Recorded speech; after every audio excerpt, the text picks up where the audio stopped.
All right, this is gonna be a quick video. I'm in the middle of dog sitting, so I cannot be doing too much here. Um, so a couple things. One, antenna for the OP-1 if you want to get better frequencies. It might be cool in your area if you get one, depending on where you're at. And then the other thing is, because I'm not into buying no expensive cases, because ideally, well, this camera's a little close, isn't it? Because ideally, I'm going to be using it more than it's going to be in the case, but just need something to protect it when it's, or if I travel or go somewhere.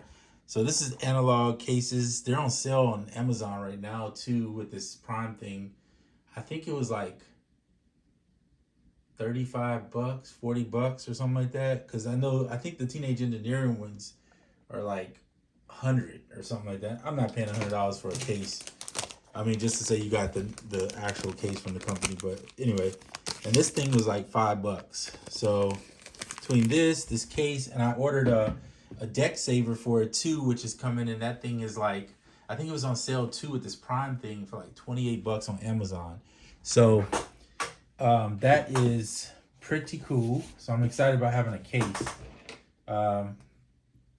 primarily because I just don't want to deal with the haps of possibly breaking it.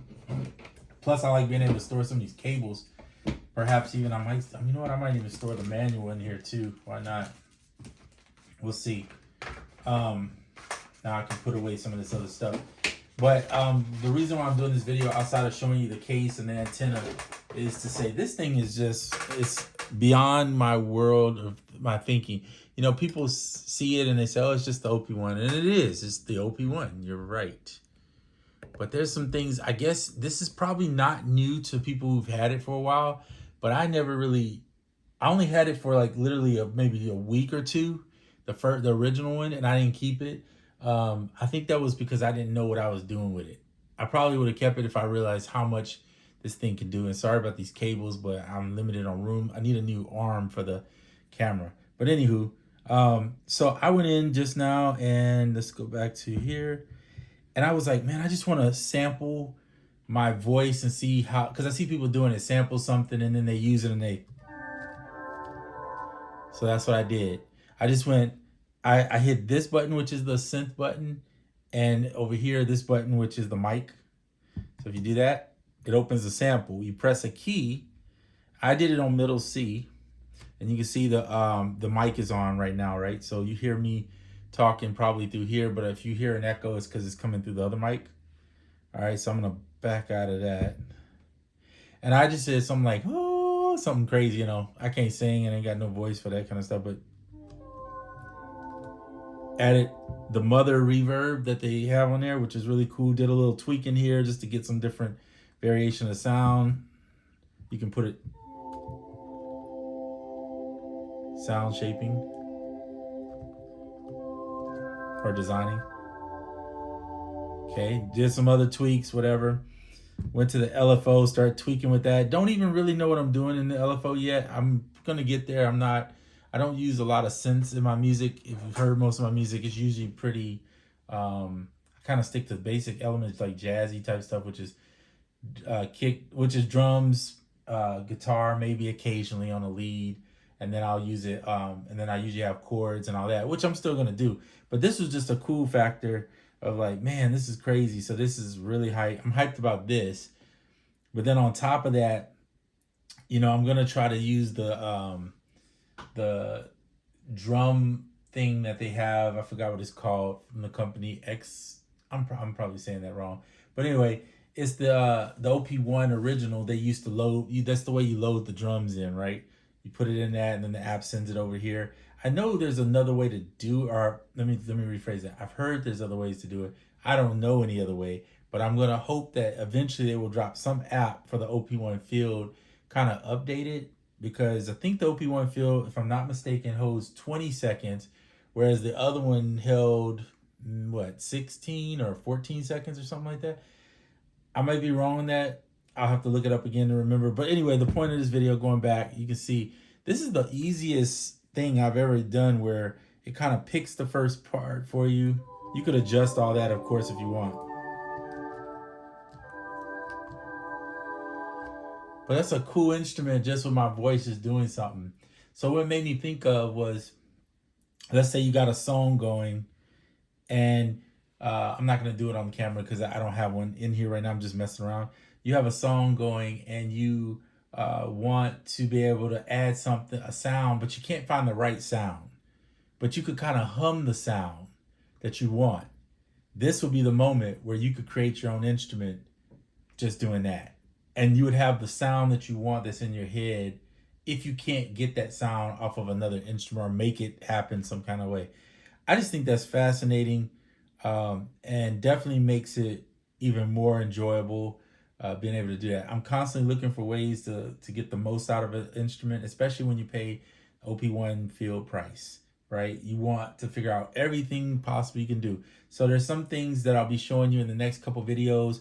One, I ordered I think I ordered it, I better make sure. Basically an FM transmitter. And so what this thing has in it is you can go into, there's a video out on this, by the way, but you'll see in the sample mode, you can use a FM station, plug maybe like this little thing with a 3.5 on the end. You can plug it in. Let's say you want to plug it into your cell phone or whatever. And then you just play something off of there, and you don't have to have wires, basically. It's just going to transmit the sound for you through a radio station that you have.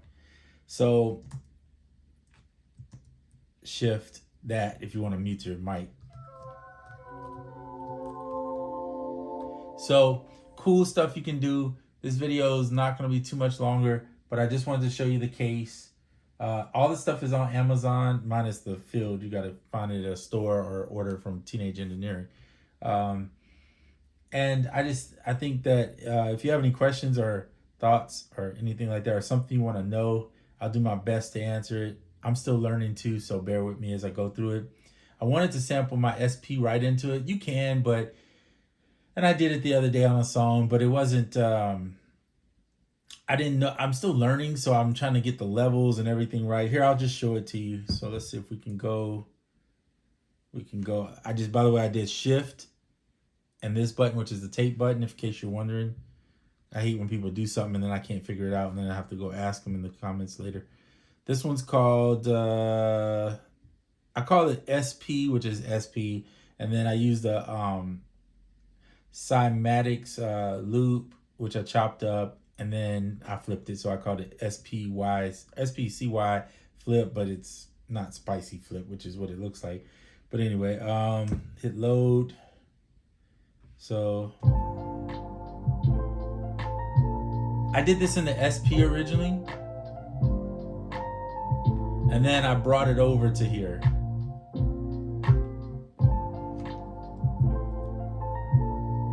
So those drums, there's a sample, all from the SP.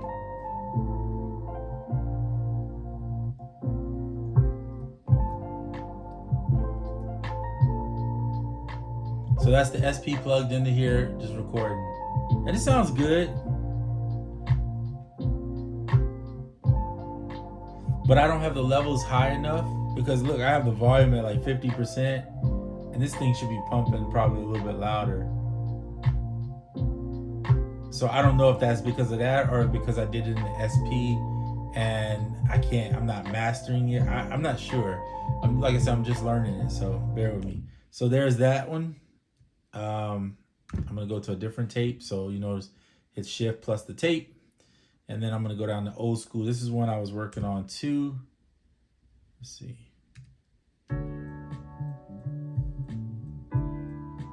So Jay Phil put out a pack for the week, I get packs for the week because I'm part of his Patreon.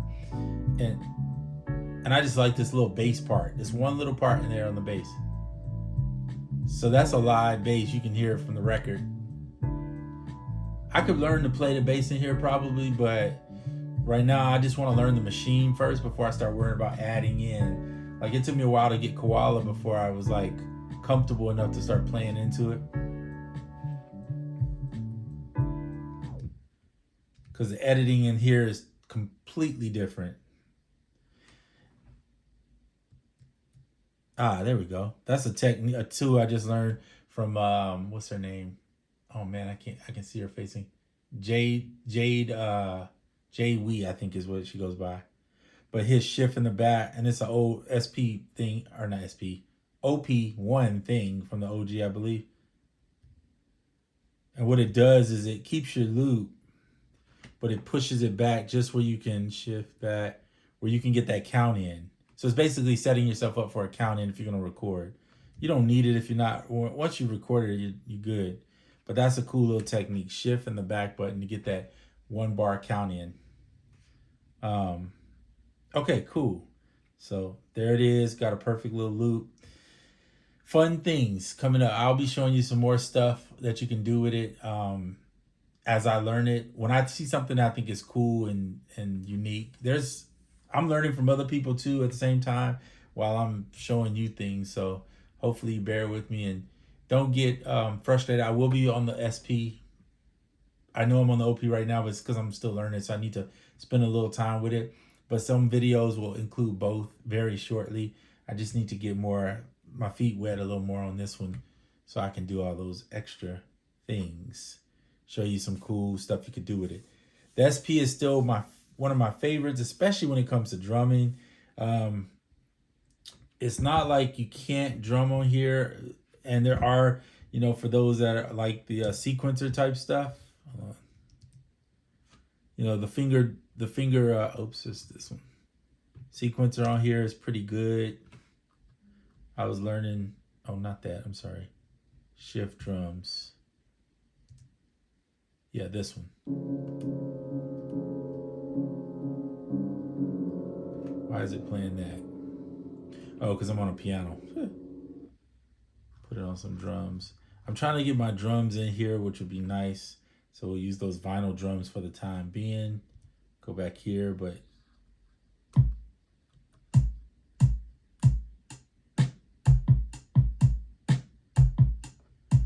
so this is like a sequencer basically, but you can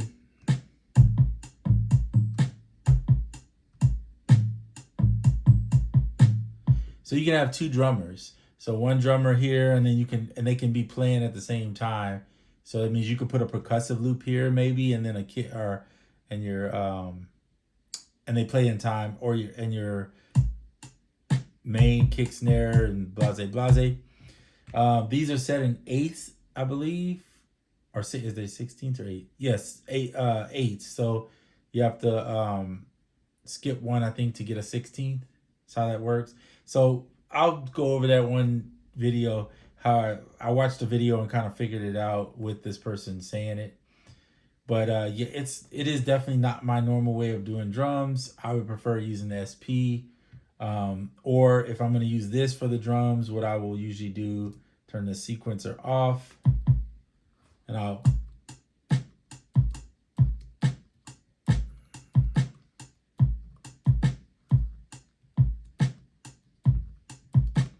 this is like drumming on a keyboard. But I feel like the SP is definitely, pads is the way to go for drums. And I think a lot of times probably what I will do is, if I'm gone somewhere and I'm just using this, if I take this, which this is more, to me, this is a little easier to do when it comes to doing a full song, just because you have the synthesizers in here and you have the instruments in here, versus the SP, you're going to have to use your phone or some other device to bring those in. With this, you got those you can bring in. You have the keys so you can play, chords if you want to.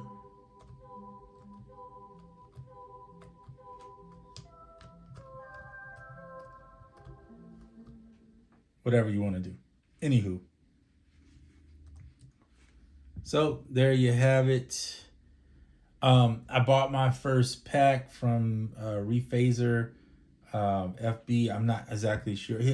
Somebody told me about him and I just thought it was cool. So let's see. Sequencer's on. That's why I was doing it.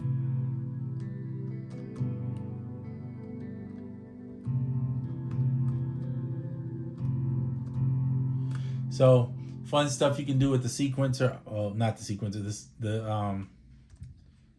With other people's samples. Some people are really good at. You can tell they got skill. They know what they're doing, and I'm learning. But they can make some really good sounds. I've heard some more that sound good. I'm probably gonna buy a few more packs too, because one good thing about this one is that you have more space to save sounds and stuff that you can bring in your own. You could bring in your own on the other one, but I think it was a limited amount of space on it. So with this one having more space, even like you can barely hear that, but it's a bass.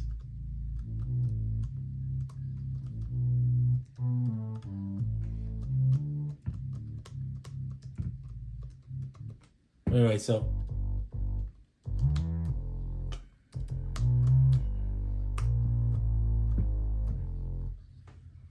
fun stuff. So yeah, that's the end of this video. I did go on way longer than what I was expecting to. Got to messing around and showing you more stuff. Again, I will show you, a little more stuff about the different tapes. So there's 4 tapes basically. Why am I still telling you now? Well, it doesn't matter, I'll tell you. So basically you have 4. You have the disc mini, the Porta 4-track, the vintage 4-track, and then the studio 4-track. I primarily use the studio. I think the studio is the one in the OG. It's a little bit cleaner. So if you want to dirty up the sound, you could go with the vintage, or you could just dirty up the sound and bring it into the studio and it'll sound a little bit cleaner. Either way, they're all 32-bit. It don't really matter. I mean, it just depends on whether you want grit in there or not. You can rename the reels on this one, which is cool. Pretty much you're just using these 2 right here to do that, or you can use the arrow to go over, I believe. And you can have up to 8 total, not 8 in one track and 8 in the other. It's just 8 total. So you have to learn to save them onto your desktop or somewhere. Save them if you're not, let's say if you're done with it and you know you've completed that song, or you're moving on to something else, you want to free up some space, just save them onto your desktop into a folder and you're done. Then you can bounce it. You know what I really wish it would do? You remember this guy here? I've talked about it. And I have this for the SP. I would love if we could just put the sample on here, because this thing here has a USB-C, if you can see that. And then I would take that USB-C and stick it in here if they would let you just pull off stuff with not having, it's basically like having a memory card. You just stick this in and be able to, you can't right now, but it's just a thought. Teenage engineering. Let us bring samples off of an SD card or something. For right now, it's cool because you can bring the sample in. Either you can send it in or you can bring it in through the computer if you want. But not everybody has a computer. Not everybody wants to get a computer. Not everybody wants to use all that. So it would be cool if they would let you use the USB also to bring in files, and also to be able to save the tracks maybe to them and then remove them from here, so that you don't have to keep it. You could just keep an SD card somewhere and be able to load it. Anyway, just a good thought. I'm also going to use this as a synth because I think that's where it shines the most, is the synth portion of it. And that and portability. But anyway, so I did say I was going to end this video and I'm still running my mouth. But anyway, if you got any questions, thoughts, concerns, feelings, whatever, you can voice them. If you say that the price costs too much, I'm just going to say I agree with you, okay? Because it does. It costs a lot. I'm not going to sit here and deny that. It does. I like it. You don't have to like it. You don't really need it. If it's not your bag, don't worry. But it's cool to see different things, and I get bored really easy. So doing the same thing over and over and over will get old quick. So anyway, I'm off, and so is this guy here. I'm about to turn it off. All right. Next time.